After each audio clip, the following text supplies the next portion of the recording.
Um, but I mean, Dante Chin at left tackle, I was surprised to see him get that start. Um, but like I said, he played well. Offensive line played pretty well. So I'm just stoked about offense. The only critique that I can have is that, like we talked about, is we started playing real conservative in the second half, um, and we started finding ourselves into some big trouble situations, especially the third downs. The third down stat was crazy. Third downs are kind of a little concerning. I mean, we got big running backs, fourth and short, game one of the season, Chiata going for it, Rutgers going for it. And they did well. They executed great on fourth downs. I guess, moving forward, not just like from the third down, I mean, the offense did play well. I guess moving forward, do we see that being a struggle throughout the season? And two, second half, we took it more conservatively. If we're still going to be passing the ball better than running the ball, are we going to continue to just run the ball heavy? But if we're going to be moving the ball through the air, no one can stop us. I would like this to keep just airing out the ball. Again, we were up Yeah, by, over 21 points. if it ain't broke, don't First fix it. game You of know the what I mean? season. Yeah. What's your thoughts on when they run the read option with Kaliak Manis?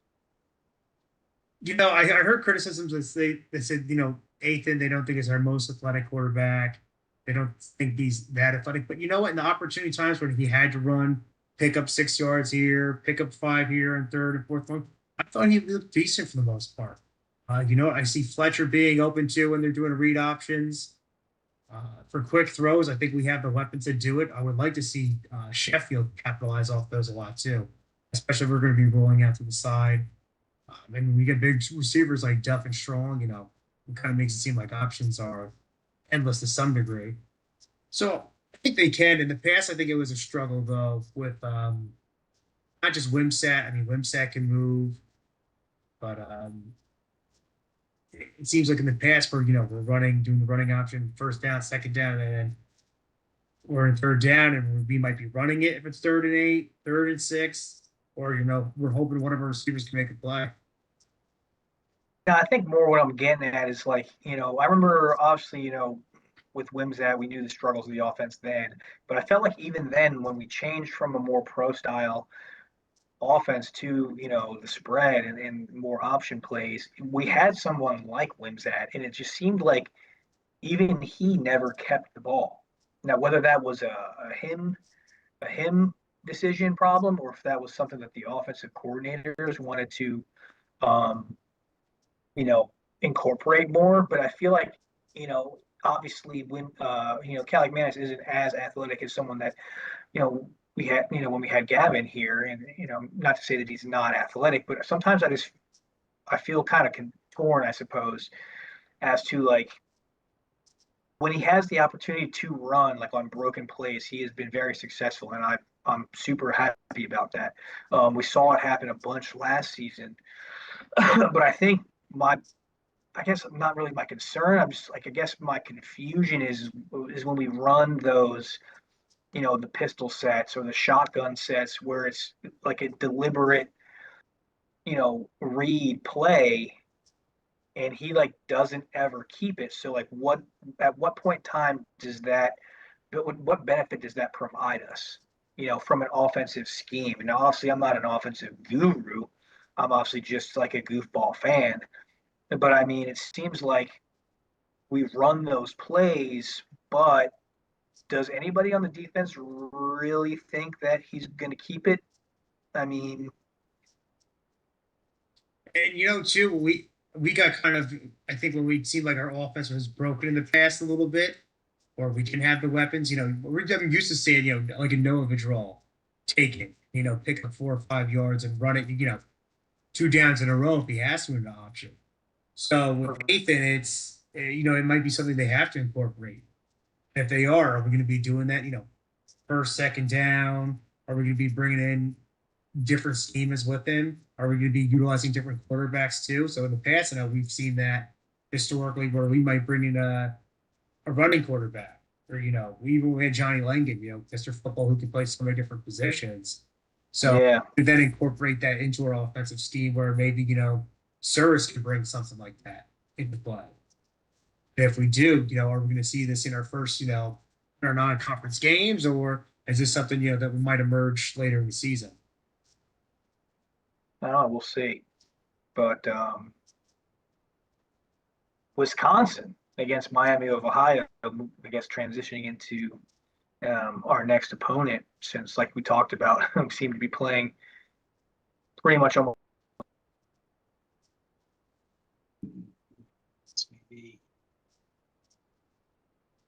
I think speaking of Ohio University, I think Ben Roethlisberger's son plays at Ohio University.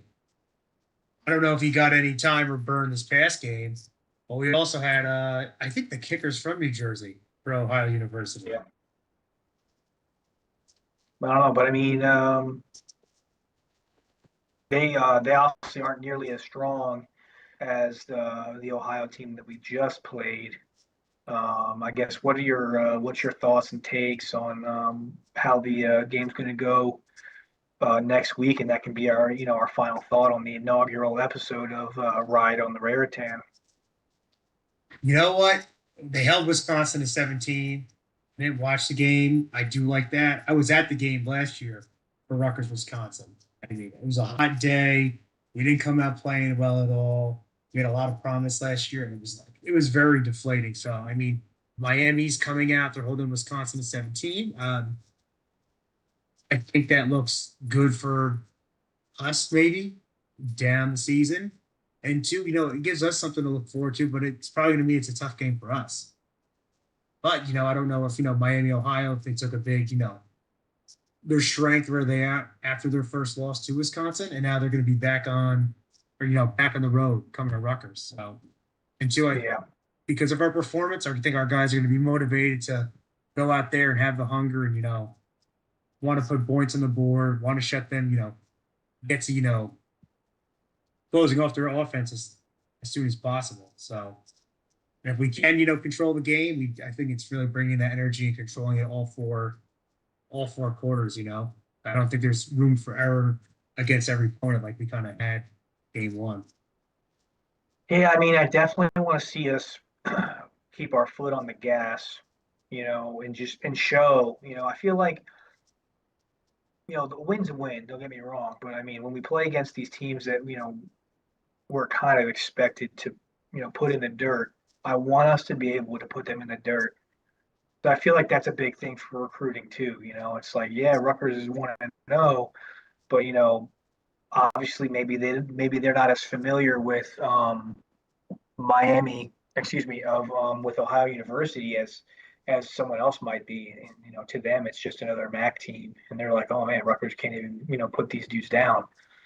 Um, but I will say this, I think that we're going to make our defensive adjustments for sure.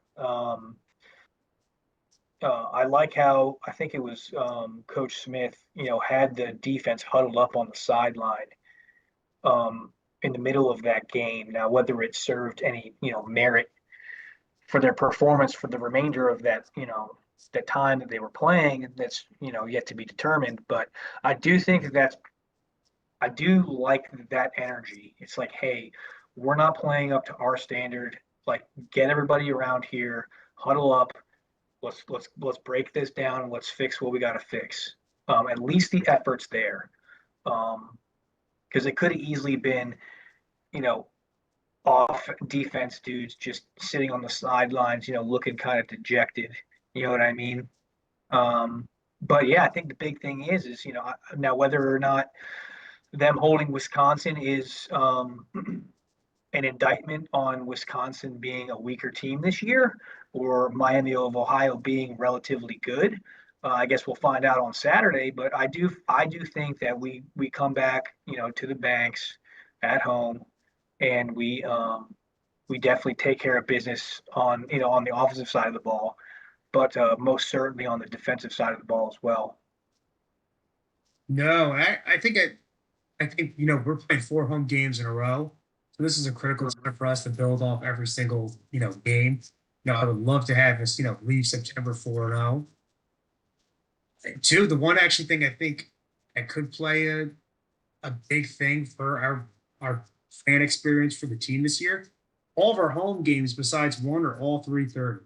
They're all 3:30. Yeah. They're all night games. So as opposed to noon games, a lot of times, I think fans don't always want to go to noon games right away, or Mhm. students, they're not always going to want to go to a noon game. If they are going, they're leaving early.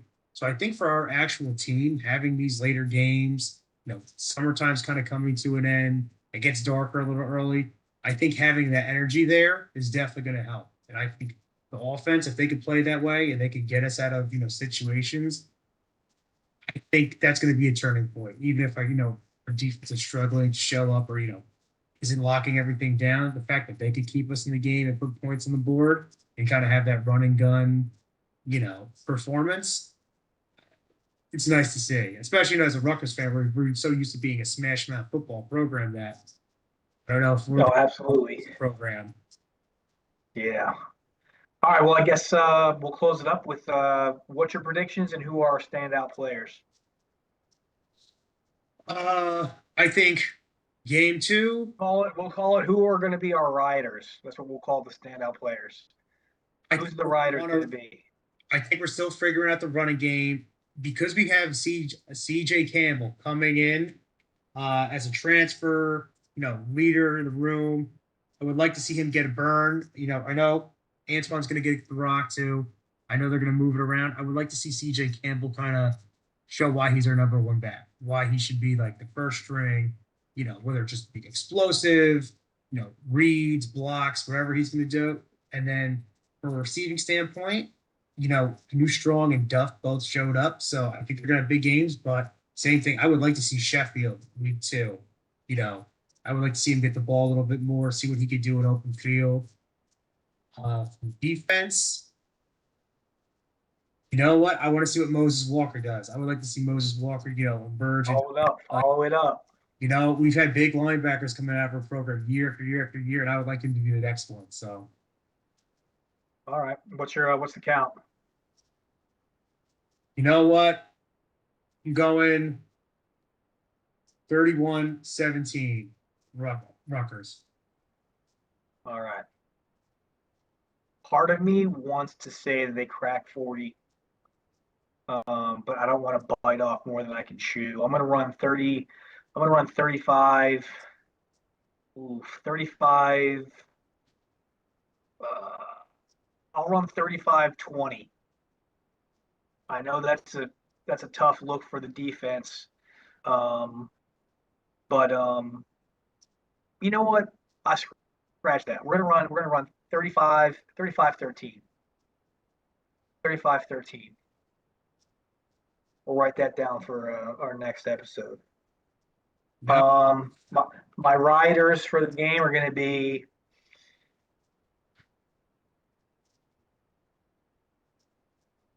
I think it's going to be. I mean, obviously, it's easy to pick. Kaliak Manis, so I'm not going to pick him because obviously he's the cog that makes the wheel turn. I'm going to go huge game DT Sheffield.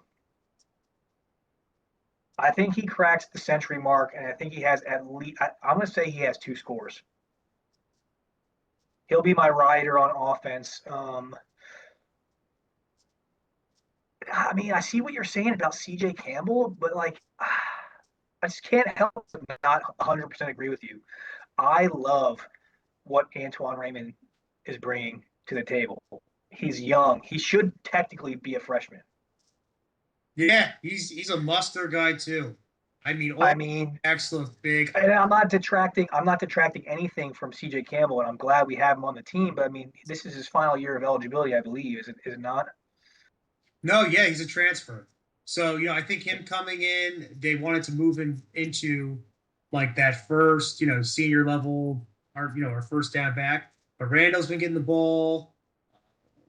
Benson was getting the ball. And actually, I want to see if Sam Brown, coming back off that injury, if he actually is going to, Mhm. get some of those tough down. I don't want to rush him back though, man. Like it's his injury is just still like recent. We have enough guys. I don't want him to have to be rushed back. Um, But yeah, I think I'm gonna go DT Sheffield, huge game. On defense, I'm gonna have two riders. I'm gonna go, dude. I love me some Moses Walker, dude. I was so stoked that he had the game that he had last week. And I'm honestly going to say, bounce back game for Jet Elad. He's going to have a big game too. Um, I just think that, his performance, I know that I was super critical of it. If for whatever reason Jet Elad comes across this podcast, I apologize for being critical. But I just think he's had a crazy offseason, and everybody's human. And I just feel like he just was not playing um, 100% up to his ability. Shiano has been raving about him all offseason, and I don't have any reason to believe that Shiano doesn't know how to correctly scout the defensive backfield. The McCourty twins, Courtney Green, Igbinosin, Shaquan Loyal. I forget Brandon his name. Bing, we Yeah, Ryan, who Gerard plays Harmon, yeah, the Harmon, who you know, plays in Tampa Bay right now. I can't Izzian, remember his Christian name. Izzian, Yes, Christian athletic Isian. monster. Exactly. Exactly. So you know what? Hey, Jet Elad, if you see this podcast, I'm sorry for being critical of you, but I think that you're gonna have a bounce back game. You got your feet wet last week. You're gonna shake the rust off, the cobwebs are gonna come clean, and you're gonna come out and you're gonna put in some work with your fellow rider on defense, Moses Walker. 35-13, go Knights. Yeah, go Knights. I mean, I always look forward to our student athletes, our coaching staff, our fans. I think it's definitely a unique thing bleeding Scarlet. You know, Absolutely. season after season, but I love where I think the Big Ten was definitely tough adjusting first, but I mean across different sports, and it's I'm going to see football there next. But I love the Nike return back to Nike, and I'm excited for the season. There was a lot of hype in the beginning of last season, and this year it seems like there wasn't as much. But you know what? I think we can surprise people. I think there's Yeah, a lot to I build think off we'll this turn season. out I think we'll turn out okay. Obviously the schedule's not as conducive to us. We got a real tough back half, but um, we'll see when we get there. And until next week, go Knights, and we're gonna catch the W. Go Knights! Catch you guys back. All right, partner, I'll catch you.